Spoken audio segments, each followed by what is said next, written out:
Hello, this is Matthew Robert Payne. This is chapter 25 of the book He's Redeeming Love, and this chapter is called My Divorce. It's been 6 weeks, 6 or 7 weeks that I've had a break from writing my book or making the videos that are to become my book. That's because this subject came up, the divorce that I had to my lovely wife, and I just entered into a stage of real hurting and pain, and I couldn't face talking about my divorce. I was told and have realised through the delay in getting back to this that I have a lot of unsolved pain regarding my divorce, and I've since a few days ago received a prophecy by a prophet that said that the Lord wants me to come up in a vision to his throne room and cry out my pain and bring my pain and suffering towards him, and let him finally heal me of all the pain. He promised in the prophecy that he would remove the last vestiges of pain, and I wouldn't have to deal with the pain of my past ever again. So that was very encouraging. So let us get on to the divorce. We'd been separated for quite a while. My wife had had a boyfriend and lived with that boyfriend for a while, got engaged, and she'd broken up with that boyfriend. She had got another boyfriend, and this time they weren't living together, and they'd been together for a number of years, and I'd met him. He seemed like a nice guy, and it came to the time where my son, who was only young, told me that my wife was going to get a divorce from me. Well, I got served the divorce papers, that's right. So that's not true. I got served the divorce papers, and the court date was set, and my wife was quite surprised that I wasn't going to contest the case. The case came up one day. I was busy at my cooking course, and I was in the middle of cutting things up to prepare for a dish that the chef had instructed us to make. The chef had first of all prepared the dish in front of us, and then told us to go back to our benches and cook the dish. And I was busy cutting up the dish, and I realised that today, that day was the day of my divorce. That day my wife would be in a courtroom divorcing me. I'd decided and told my wife I wasn't going to attend the court case, I wasn't going to attend the divorce. And as I was cutting up some vegetables, I just suddenly stopped and realised that that day was the divorce. I put down my knife and I left the room without saying anything, and I was out in the hallway, and I was going to just get my bag, and I was quite in a bad way. I was in tears, and I was contemplating killing myself. I was contemplating suicide, and I was in a terrible state, and just thinking about ending my life, because that situation, having my wife divorce me, was just too much for me. I was in the hallway, and I got a tap on the shoulder. I turned around, and there was a girl called Sarah, and Sara, and she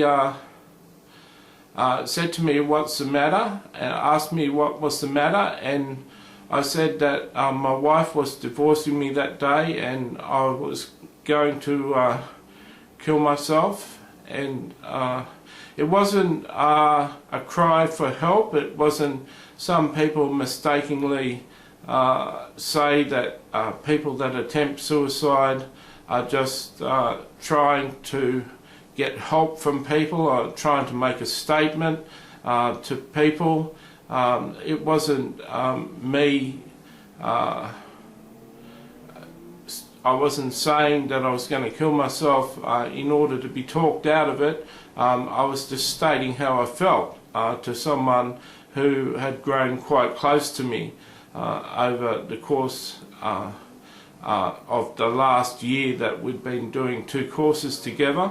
I was 6 weeks before my second installment, my second 6-month course on cookery was to be finished. If I had have finished that second stage, I would have had 2/3 of the qualifications of a chef, and all I would have to do is get an apprenticeship and go to college once, and I would have my official chef qualifications. And on that day she filled up with tears as she saw the tears in my eyes, and said that she'd met my son Brandon, and that I shouldn't kill myself because he would think it was his fault, and he'd never understand why his dad killed himself, and he'd miss his dad and he'd have a terrible life,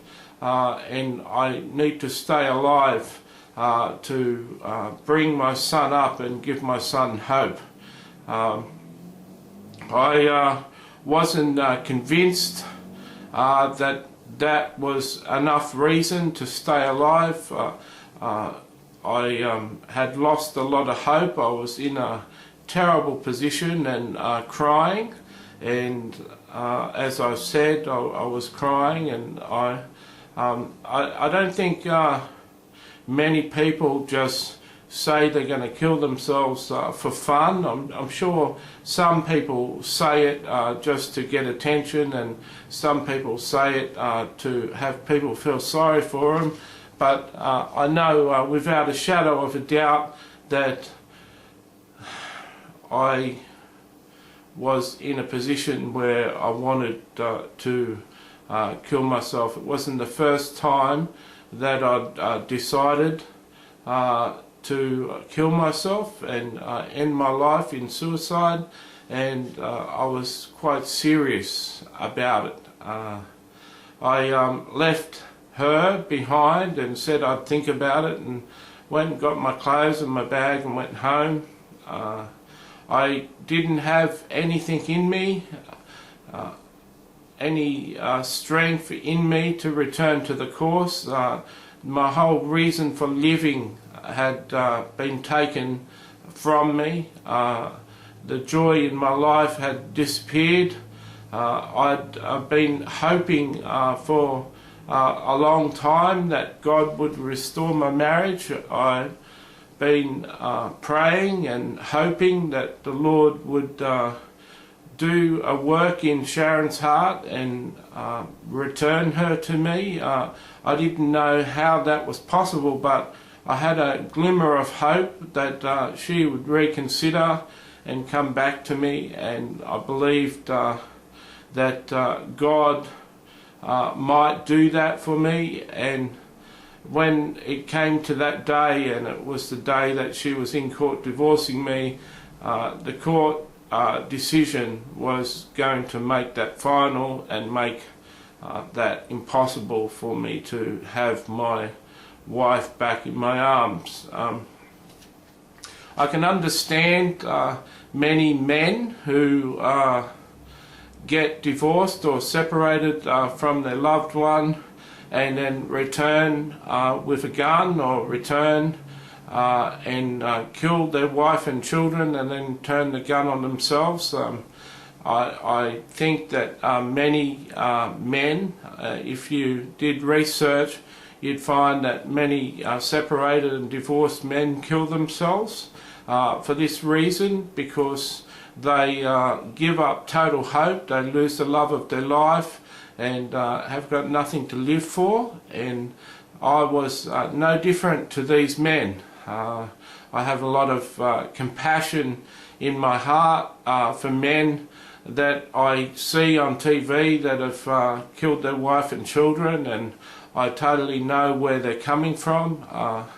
I didn't have desires to go and kill my wife and her new boyfriend, but I certainly was sad, and I was in a bad way on that day.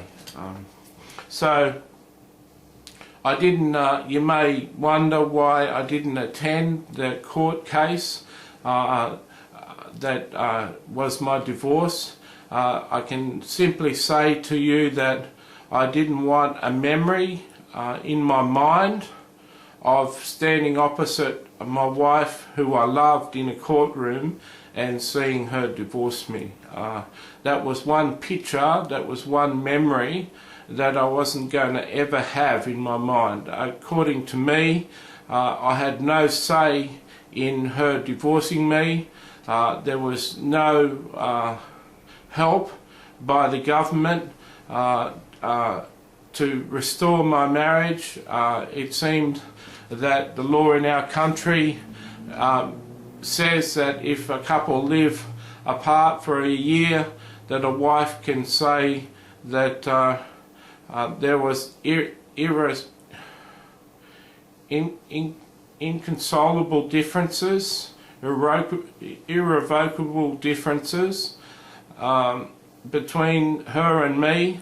That isn't really true, because she didn't try and talk through things, and the differences weren't so large that we couldn't have worked through it. But according to her, our marriage was in a state that couldn't be fixed. And I have to say that I wasn't a particularly nice person back then. I had a lot of hurt in my life.